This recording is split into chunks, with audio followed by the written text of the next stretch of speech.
I couldn't really see anything until I crested the valley at 7th Avenue. And that's when I saw the column of smoke. And that's when I knew it was going to be a bad day. I don't think there's any member of the department that didn't at some point have it in the back of their heads that there could potentially be a fire at Pheasant Run. At the time, I didn't really, it didn't hit me that this is the biggest fire that St. Charles has ever had.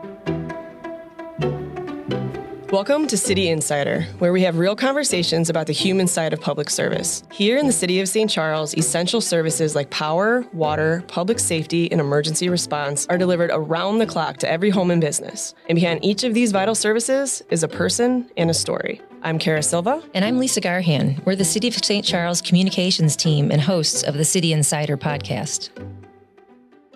Today, we're focusing on one of the most significant events in St. Charles history, the devastating fire at the former Pheasant Run Resort, the largest blaze we've ever experienced in the history of this city. In May 2022, more than 100 firefighters from 20 area departments came together to battle the weekend blaze at the former resort complex, a once beloved family gathering spot since the 1960s. It took 15 hours and 7 million gallons of water to bring the fire under control, and 3 full days to extinguish it. The fire wasn't just a multi-day spectacle. It was about the firefighters on the front lines, split-second decisions made under pressure, and the investigation that followed to uncover exactly what happened. Joining us to share their firsthand perspectives are 3 key leaders from that response. St. Charles Fire Department Battalion Chiefs Tony Centimano. Good morning, Kara. Good morning, Lisa. Thanks for having me. Dave Chmelar. Good morning. And Lieutenant Joe Davila. Good morning. Glad to be here. Thank you for having us. Thanks for being here. First of all, thank you all for the work that you do and for being here with us today. Really appreciate it. So when you think about the Pheasant Run Resort fire, what's one word that comes to mind and why?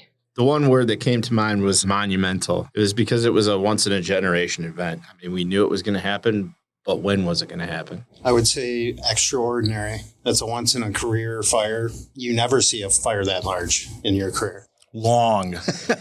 Pulling out of the station and seeing the column of smoke, I knew that this was going to be an extended operation. So can you take us back to that weekend in May 2022? How did the first call come in and what was the initial response like? It was a weekend. There were multiple calls to 911. They were updating us on the way there. Coming from Station 1, being in the valley by the river, I couldn't really see anything until I crested the valley at 7th Avenue. And that's when I saw the column of smoke. And that's when I knew it was going to be a bad day. Yeah, I think, as the call came in, I don't think there's any member of the department that didn't at some point have it in the back of their heads that there could potentially be a fire at Pheasant Run. So when the call came in, it was about, 4:30? It was towards the end of our work day. I mean, it was quiet in the engine because we kind of just if this thing turns out to be something, it's going to be a long day. Sure enough, approached production and Kirk Road, we saw the column of smoke, and we had the closest vantage point because we're the closest and first due engine company on that. And nothing needed to be said in the engine. We all saw it, and we knew it was going to be a long day. And as we got closer, our Battalion Chief Centimano upgraded the alarm before he'd even arrived on the scene. So from a different vantage point coming up East Main Street, it was going to be a long day, and it was going to be a tough fire to fight. So when you actually got on scene and you saw the scale of the fire, what goes through your head at that point? Well, as a first due company, even before we get into the apparatus, when the call comes out, you start thinking about things. And we were very well versed on strategic plans and tactical options should this fire ever happen. And here we were. It was happening. So we had a long-standing order that because of the deterioration of the building, the structural members, we were not going to be going interior.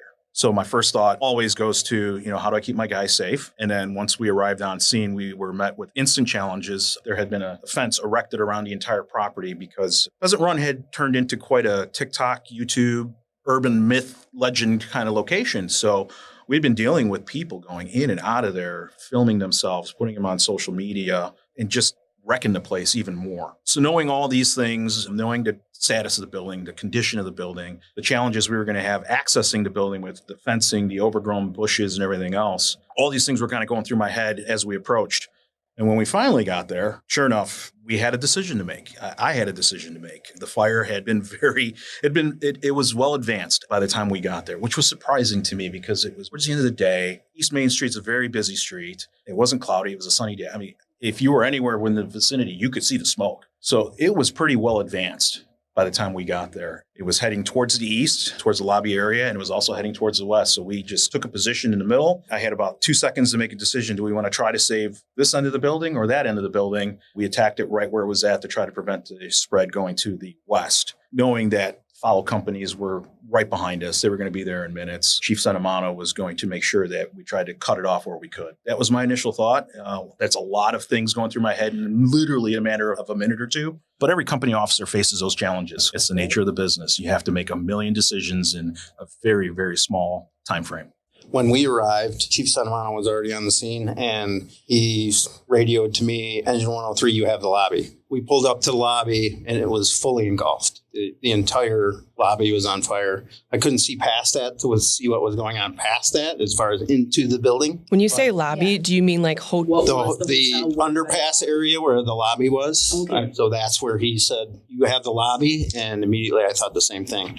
How am I going to cut this off to keep it from spreading? My thought, I knew Joe had the west end and I had the east end. And so my job was to keep it from going east. So at that point, when you're initially starting to tackle putting out the fire, how many guys are we talking? Like how many people are actually part of this effort? 12 guys. As the first engine company on the scene, it was myself, the driver, and the backstep firefighter. So 3 people. And we deployed a 2.5-inch line. So it's a larger line for larger volumes of water, because we knew we needed to get big water on this. We already had big fire. It was well advanced. It was moving on us. We needed to try to at least keep it in check. I had ordered my guys to pull a 2.5-inch line, which it's no small task. Depending on the nozzle that you have on, or you can have anywhere from 250 gallons of water up to 450, 500 gallons of water, depending on what apparatus you have on the end of it. So we were working with a 2.5-inch fog nozzle, so about 250 to 275 gallons per minute. It's quite a lot to handle with 2 people. Again, right off the bat, we were challenged not only with making that initial tactical decision on how to initiate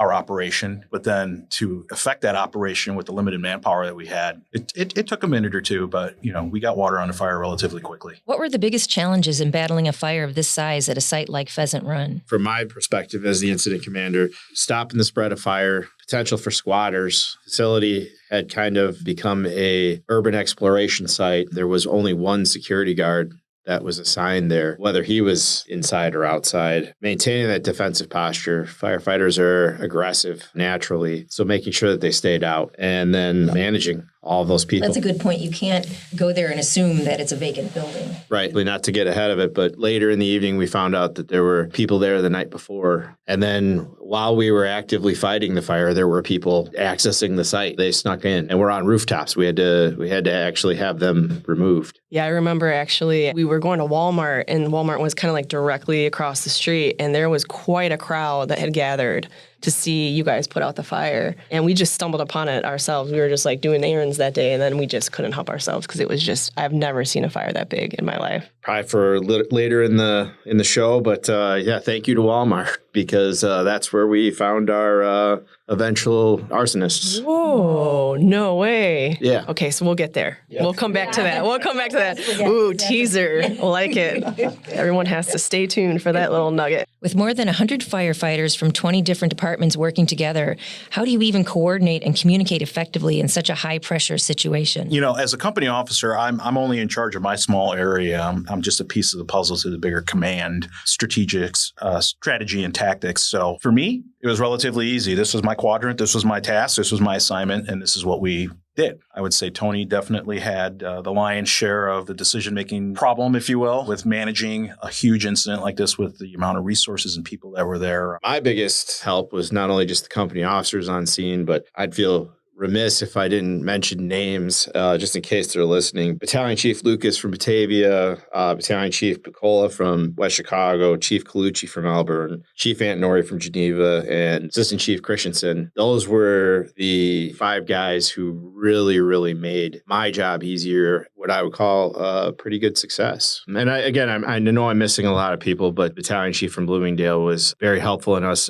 securing water. Pheasant Run sits on the edge of the city. Though it's robust. Again, Tim Wilson from the water department, he was instrumental in trying to get us those 7 million gallons of water based on how much we were flowing at the time. Yeah, shout out to Tim and the water department for keeping us abreast of how much water we were using, how much we had left, and then trying to find options and then working towards those options. He had to contact the city of West Chicago to open up a shared valve to get us more water. It's nice to have a shout out because I know there are a lot of different agencies involved in putting out this fire. And the teamwork was imperative. And what was interesting about this fire is we had brought in communities that we don't typically work with because of the size of the incident. And we went to a third alarm on that one, I believe. There's a lot of behind the scenes heroes. And it's not just us putting water on the fire. There were a lot of entities involved that are non-fire department related, from PD keeping people away once they finally got established, to the water department working, their own mutual aid, if you will, contacting West Chicago. We need water, and getting those two communities, public works departments, to work together to make sure that we have that water that we needed, because we were exhausting the city supply rather quickly. And it was becoming a concern,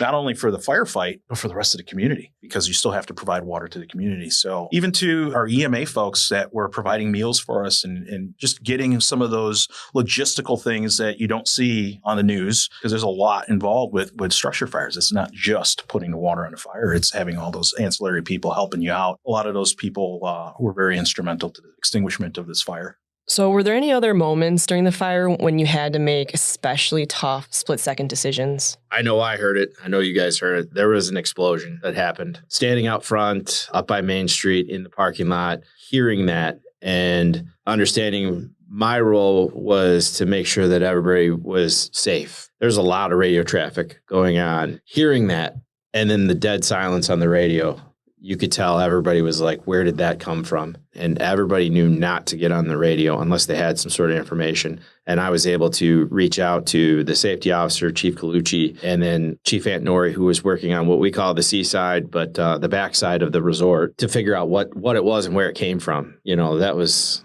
probably 2 or 3 minutes of sheer terror for me, just to make sure that nobody got hurt. Nobody was involved in that explosion, because a hotel resort, what were we expecting to explode? I can only take a guess as to what it was. Early in the investigation, having the ATF guys and the state fire marshal guys out, we were able to walk the site after we kind of made it safe. And what we had discovered was a number of law enforcement agencies from local, state, and federal government had been using the site to train in. And what we believe was the explosion was maybe just some unexploded ordnance that they had used when they were doing some breaching training. That's our best guess. Totally unrelated, but yeah. Another thing that would have been on Chief Centimano's plate at the time. Joe talked about being a company officer. You're given an order, and that's what your little task of this giant picture is. And at one point, I was on Division A, the Alpha side, the front of the building. We were hearing on the radio concerns about the tower on the Charlie side in the back, and whether or not there was potential for that to collapse. Being in the front of the building, I have no vantage point to see that, especially with the flames and the smoke that were in the front. There was real concern. As a company officer, I was wondering what's going on in the back.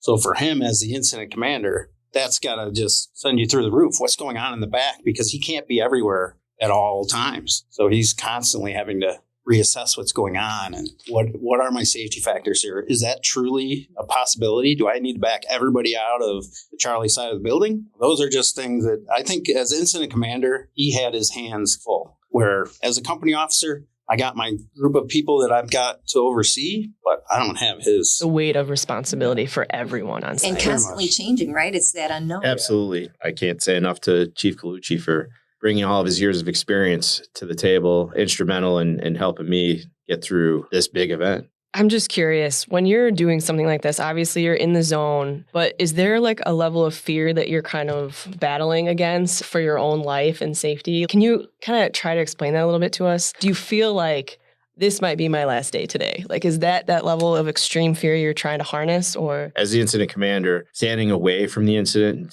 to have that big picture, it wasn't so much about me worrying about my life. It was me worrying about the 100 lives that were there. I was 101. So I was worried about the 100 other firefighters that were there and making sure that they go home. I think as a company officer, I put a tremendous amount of faith in the incident commander and the safety officers assigned to those incidents because, again, I have a primary focus in task. And we don't get tunnel visioned, but we focus on our task with the mindset that our commanders are watching our backs. Right. And so, with all our education training classes that we take, incident command purposefully is supposed to be set further away from the incident so that you don't get too close and involved. You can get a whole picture of what's going on in its entirety. And the safety officer's role is to watch for things that could put a company in danger and prevent that from happening well before it can. My focus was my personnel and the people that I was assigned to work with. We had a longstanding order that nobody is to go in the building, nobody is to go onto the building. We knew the condition of the building, but some of these other departments were, let's just say they were getting antsy and they wanted to go interior. But you get emotional. You want to get in there. You want to do something. You want to try to do your part. And so the incident commander's role is to make sure everybody's on the same page, keep everybody even keel, watch our backs. And if somebody is doing something they're not supposed to, call it out. Hey, stop what you're doing. That's not safe. We're not doing this. We're not doing that. As a company officer, I take those orders and, again, I help enforce those orders because this was a huge scene. How you maintain span of control was pretty impressive. At one point, I think it wasn't until about 6 or 7 hours into the incident that I finally had a face-to-face with him. And I knew he was here. I could hear him on the radio. I had no idea where he was at because that's how big this scene was. So there's a trust involved that kind of keeps you at ease. Absolutely. For this incident, you're outside the building. You're not inside doing interior firefighting where things could potentially go bad, whether it be a collapse or sudden explosion, something like that. And I think the three of us have probably all been in fires like that, whether they be residential or commercial fires, where you've come out of a fire and said that was a dicey one. That's one where you have to be at your best to make sure, because especially as company officers, because at the end of the day, I'm responsible for them. Their safety is my job. So we've kind of done a little bit of storytelling here and sharing anecdotes about our own, your own experiences. Something maybe we haven't touched on yet. Can you share a firsthand story that truly illustrates what it was like to be there? Take us through the physical sensations, the emotional state you were experienced in any particular moment, whatever comes to your mind. I think for me, the enormity of it kind of hit me. This is actually kind of a funny story. During one of our breaks, I think we had burgers or something. We were refueling. I took a moment to just check my phone, and I had all kinds of messages on there. One of them was from my kid. My kid had said, "Hey, Dad, are you at that fire?" And so I texted her back. I'm like, "Yeah, we're all good. Everybody's safe. We're going to be here a while, but yes, we're good." So, "How did you hear about it?" He said, "Mom called and asked me about it." Well, my ex-wife was living in Oklahoma. This fire made the news in Oklahoma. She called my daughter to just make sure, hey, just check on your dad and make sure he's okay. And so she did. I understand the historical significance, and that's what drew a lot of people. In my honest opinion, people came out because this was a part of St. Charles history. What I didn't realize is how wide-reaching this story had made it throughout the country. That's when it hit me, the significance of the fire. This is nationwide news. Like, holy cow, we're a part of this. Let it sink in for a minute or two and then go back to work because it is what it is. We still got a job. 6 to 7 hours into the fire, I walked the entire scene, which was not an easy task to do. To have some FaceTime with responders, and then with those battalion chiefs and assistant chiefs that I'd put in charge of different areas. But at one point, in the old indoor-outdoor pool, I was standing on the pool deck, and I was looking back on everything, and it just kind of hit me as to how surreal this was. We knew this was going to happen. It was a matter of when, not if. By then, everybody was there and they were all working. And to see it from that vantage point, because we didn't have a lot of people back there because of the access issues, and to see it from back there and to take that moment and take it all in, it was, again, it was super surreal. But to hear yourself on somebody's video was pretty crazy too. I remember being late in the evening. It was probably 10 or 11 o'clock in the evening. It was a third level alarm. We had 100 plus firefighters on the scene. And we were in one of our breaks. We were laying in the parking lot, all three of us, using our helmets and our coats as pillows, just trying to get some physical rest. I mean, we had been there fighting fire for 7 hours. And I propped myself up and I looked across the parking lot, and there were dozens of firefighters doing the same thing, laying in the parking lot, trying to get some rest. And I thought to myself, this is a historic event. This is the biggest fire I've ever been involved with. At the time, I didn't really, it didn't hit me that this is the biggest fire that St. Charles has ever had. For the listeners, I mean, it sounds kind of odd. Dozens of firefighters laid out in the parking lot. What are they doing? There was never a point where anybody wasn't in the quote unquote fight. They were taking that quick rest and they were right back to it, doing the tasks that they were doing. Nobody was disengaged from this fire. It was an amazing thing to see 100 people all working together for the purpose of getting this fire under control. Tony, you've touched on this a little bit, but Pheasant Run was more than just a resort for the St. Charles community. It was a landmark. How did it feel to fight that fire at a place that held so many memories for the residents of St. Charles? From my vantage point, and I wrote down a couple of highlights. 1994, my senior breakfast was held there. 2015, our 20th high school reunion was held there. 2018, I was the convention chair for the Associated Firefighters of Illinois Biennial Convention. At that point, 21 years of fire inspections and incidents at the resort. Yeah, it was definitely, wow, this is an end of an era here. I have memories of going there. It was a getaway for my family, and they had a pool. So we would do that in the winter. And my parents would take us, and we'd get to swim. And so I have memories that far back. I went with friends to Zany's, played golf there. It really didn't click when I was in the middle of it.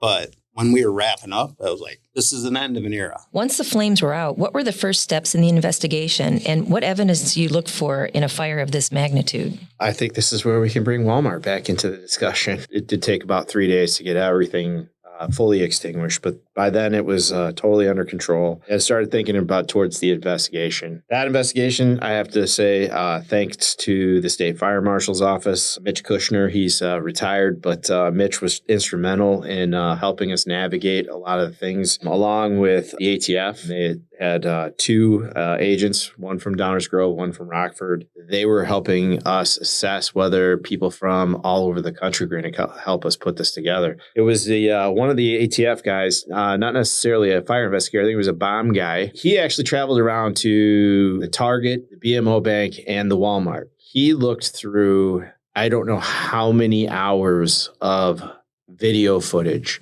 from all of the different angles and all of the different cameras that footage was provided to them. The break came from the Walmart cameras. Then we correlated that with some other stuff that we had found, and we were able to not necessarily identify them at that moment, but that was instrumental because it put them in a place right around the time that the fire had started. We were able to take the footage from Target to see them from a distance accessing the property and then coming back to their vehicle. Huge shout out to law enforcement, DuPage County State's attorneys, St. Charles Police Department, and the entire team that came together. I think our investigation took 10 days to kind of get all the information collected. Obviously, it was a lot longer than that, see it through into the courts, but I want to say we were out there for 10 days. Elgin Police Department brought out their drone. They were actually able to 3D map the entire site. There was so much destruction in the building. We had a lot of physical evidence, but it was tough to sort through it because it was so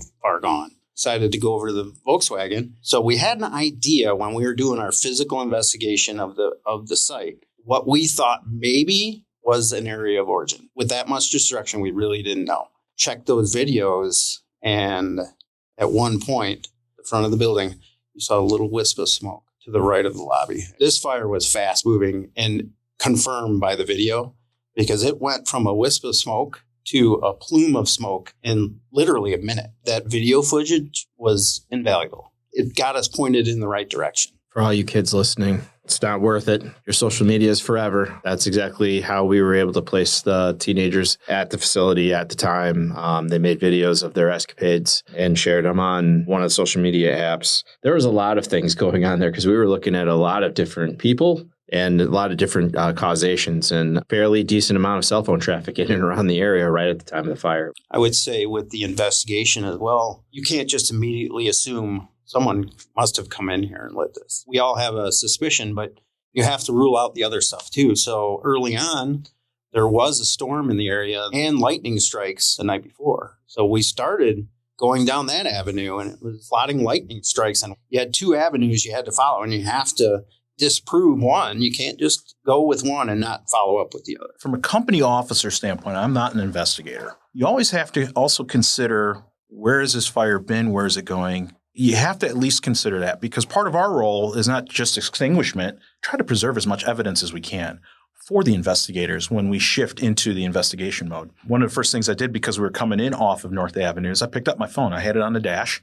I snapped a bunch of pictures. And I knew that this was going to be a incident that required extensive investigation for the amount of fire that was there when we showed up, the time of day that it came in. Again, knowing the building, we had pre-planned it. We have done tactical surveys. We knew the sprinkler system was non-existent. It was shut down.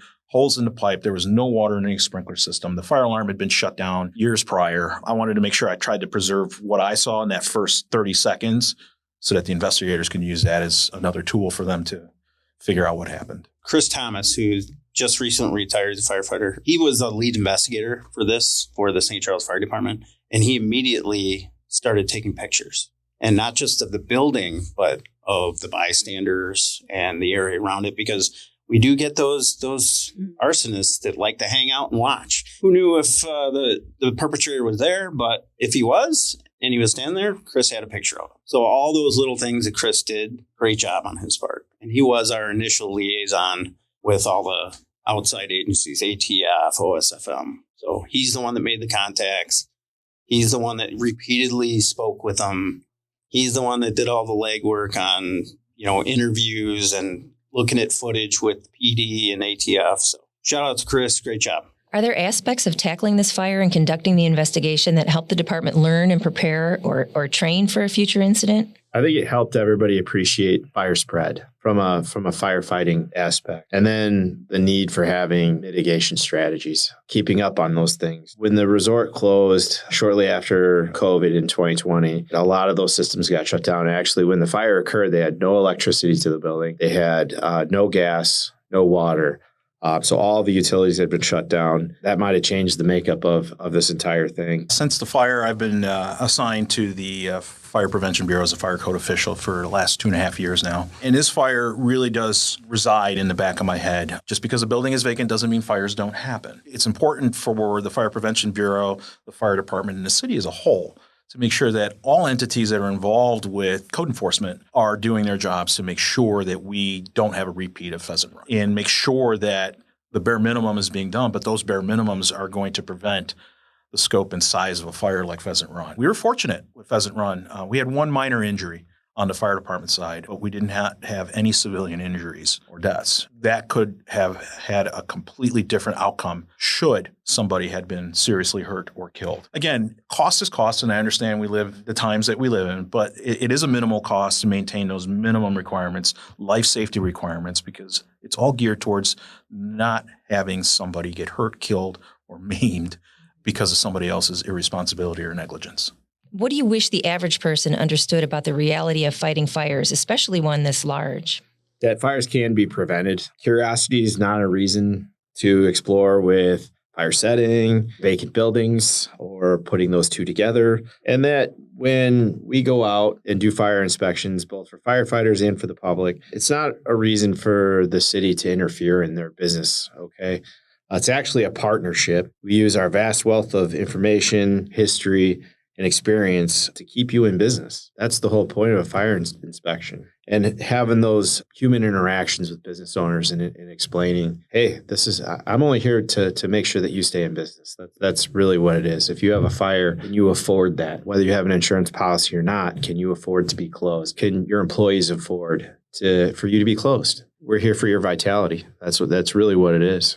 For us, we don't look at it as taking extraordinary risks to do what we do. We're trained. We all chose to get into this calling for a reason, because we want to serve other people. We want to help. Our day is filled with training, with inspections, with pre-planning, running calls and incidents, physical fitness, mental fitness now. We don't just fight fires. We're all paramedics as well. And then on top of that, we have our specialties. We have investigators. We have hazardous materials. Our battlefield has changed. Simple things such as how furniture is made today versus 20 years ago has changed completely how we approach our strategies, our tactics. There's just so many things going on behind the scenes that if you're not trained and in this profession, you're not aware of. We're not superheroes. We're regular human beings. You're going to call 911, but don't waste our time because somebody else in the community really might need that help. Keep that in mind when you call us for help. We're here to help you, and we're going to help you. Doesn't matter what the call is, who you are.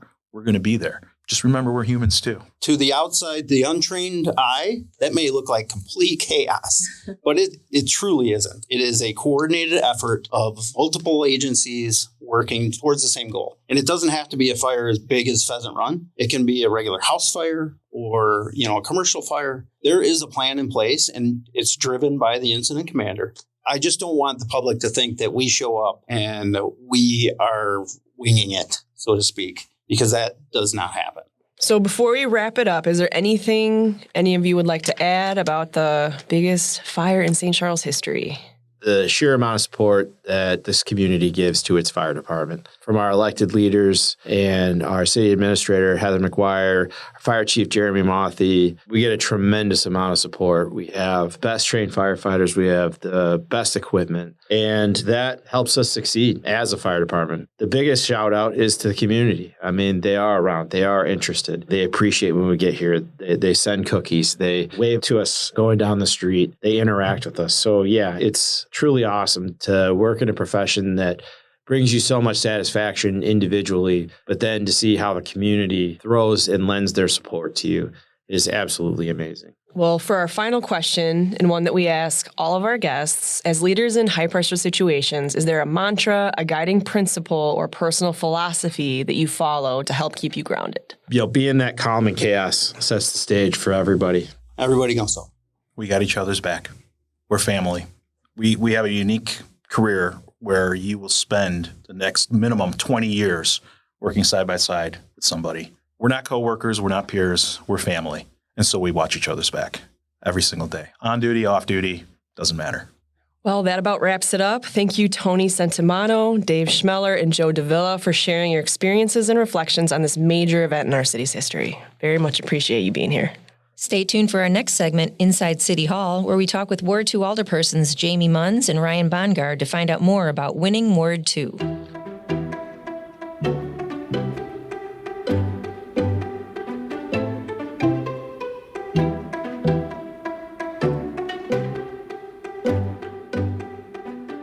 In this segment, Inside City Hall, we introduce our listeners to the people elected to serve St. Charles.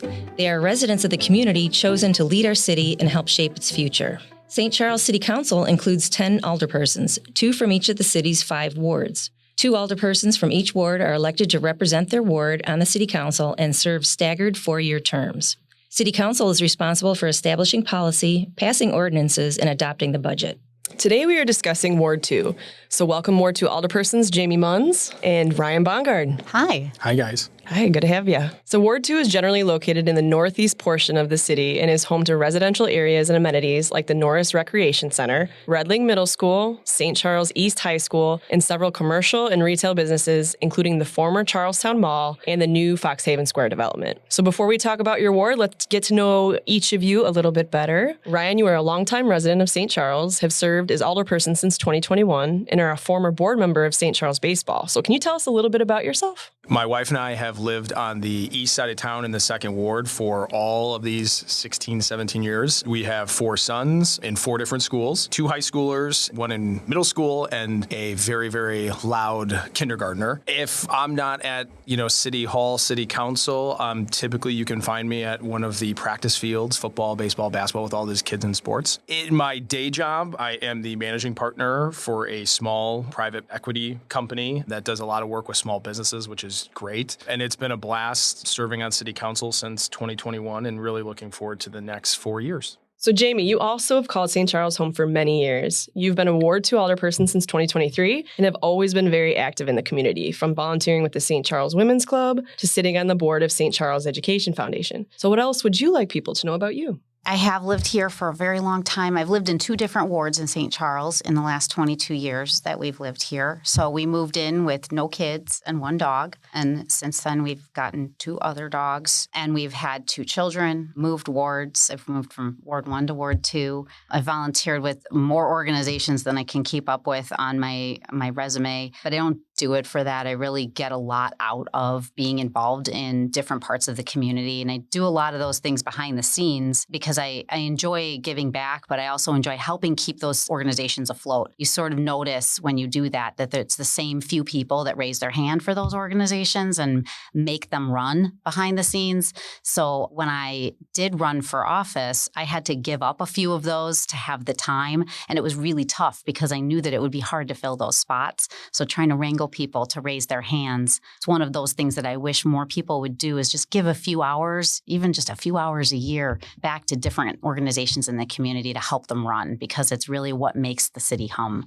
is those volunteer organizations. But aside from that, my day job, I work as an HR manager for a large company. I do that from home. So I'm very lucky because it allows me to balance my work and my life. I have 2 teenagers. One is in college and actually also in the U.S. Army. And my daughter is a senior at St.Charles East High School. And so we're always out and about and running to and from activities or meetings or out in a park or on my bike somewhere in the neighborhood or volunteering somewhere. So Ryan, you serve in a special capacity as chair of the Government Services Committee. What does that committee do and what is your role? Government services is incredibly important, but not necessarily always the most flashy or exciting. So think about your utilities, right? So anything, water, sewer, electrical that goes into ensuring that the city runs efficiently, runs the right way. That's what government services is. As chair, I'm more or less responsible for directing traffic and making sure that committee members' questions are answered, that people are spending time on the topics that they want to get to, and just making sure that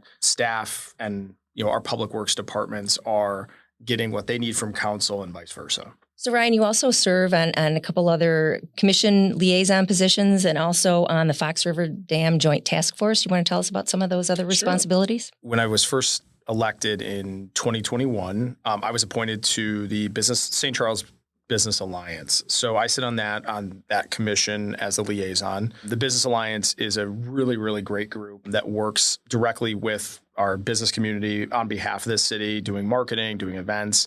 It's a really, really great collection, staff, strategy, et cetera, that normally for small businesses are really hard to tap into those resources. It's a great organization to be able to sit a part of and represent council and help share updates on the city and direction and just help prioritize strategy. So I was lucky enough 2021 to be appointed to that and still sitting on that today. In terms of the Fox River Dam Joint Task Force, if we go back a couple of years, any municipality that sits along the Fox River that had a dam was basically engaged by IDNR and Army Corps of Engineers with the question of, potentially taking out the dam and what you wanted to do. Our previous administration, previous council thought the best thing to do would be to put together a task force to really explore what does it mean if we take the dam out? What does it mean if you keep it? What are the impacts environmentally, economically? Obviously the river coming right through, St. Charles and the dam play a huge part of, who we are as a community and the city at large. So the task force is really put in place to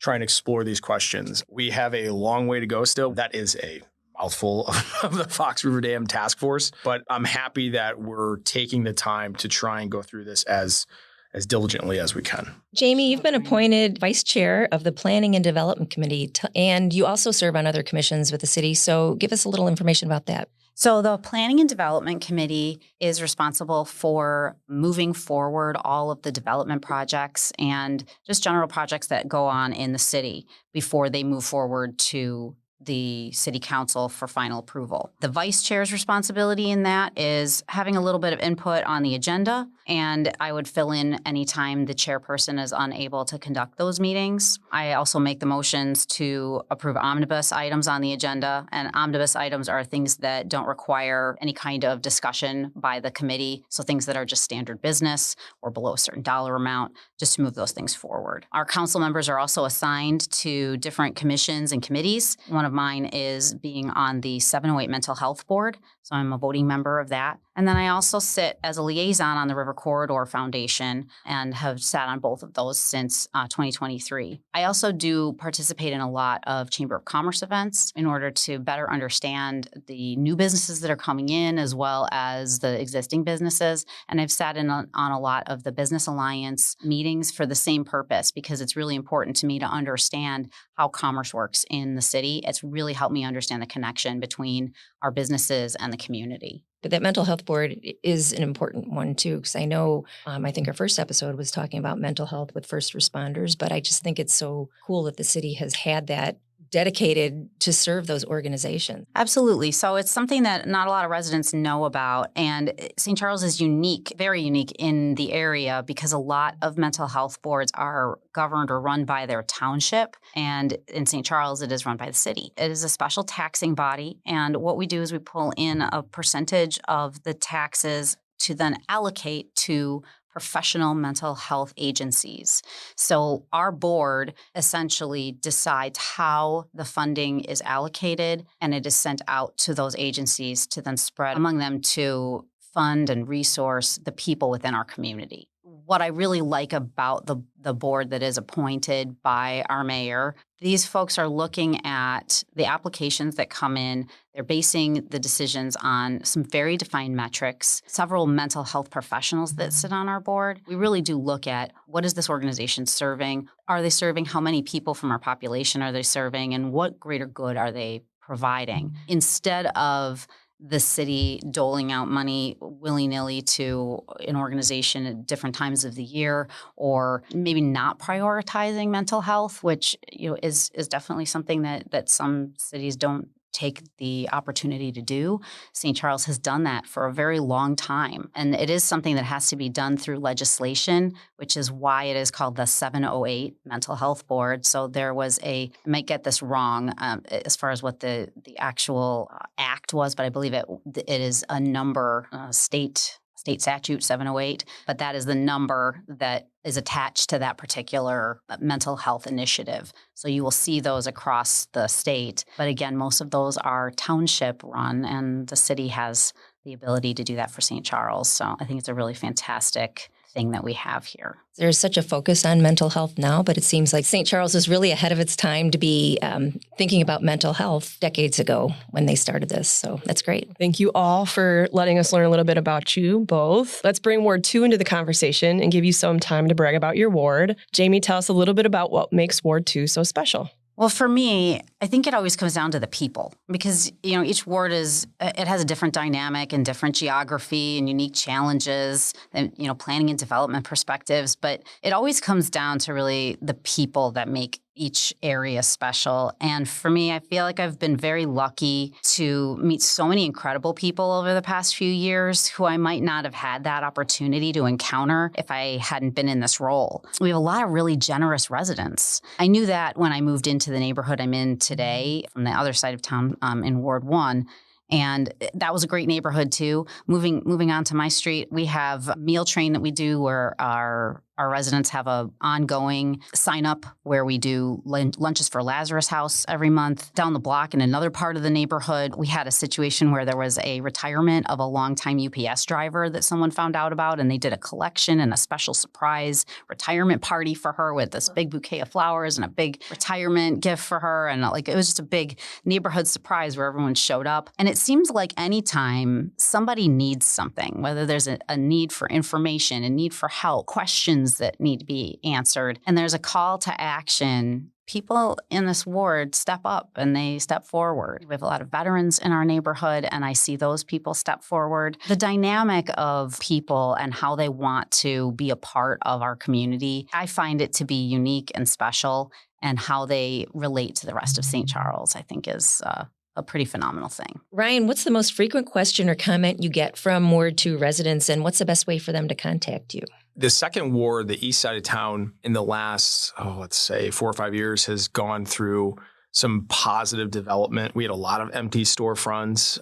You had a lot of vacancy. The questions and conversations were always around, what's going on? Why can't we get more activity? So probably the most frequent comment question that I get now is, they're very happy with the development, the investment. Obviously, we're still looking for what the future holds for Charlestown Mall. The good news is there's been a lot of positive momentum recently. And people can go to the city's website, I think, and start to see some more of the details about that. But probably the biggest question, comment is what's coming next, and they're excited. With all that positive momentum here over the last couple of years is obviously this question around traffic. Unfortunately, when we look at how the city was laid out or the development and growth in the last 20 or so years, it wasn't probably designed or laid out the way that you would do it if you have some of these things going in. So that's been a little bit of a juggling act of how do we make sure that people can safely get from point A to point B, or how do you handle the spike in traffic that you have for people coming to, say, Foxhaven Square or just the retail that's going up. So with any good development or positive momentum, there's going to be some trade-offs. So still working through that. But the overarching comments or questions are in a very positive kind of what's coming next, and people are happy, with the direction that East Side and the Second Ward is headed. In terms of the best way for people to contact us, I always say email us at the city because there's a paper trail, right? And it's, if for some reason something doesn't get answered, missed, it's always there. That's typically the best way. I would agree with Ryan that email is probably best for the same reasons that he said, because it also helps us when we receive questions that we're not the subject matter experts in. We have to go to staff or other people. It helps us to be able to send those on. We don't mind people that have our phone number that want to send us a message or give us a call. That's obviously, perfectly fine. But the emails are a lot easier for us to manage so that we can send those on. We are online. We are on Facebook. We do check those. It's not as frequent. So, neither one of us is on Facebook all day, every day.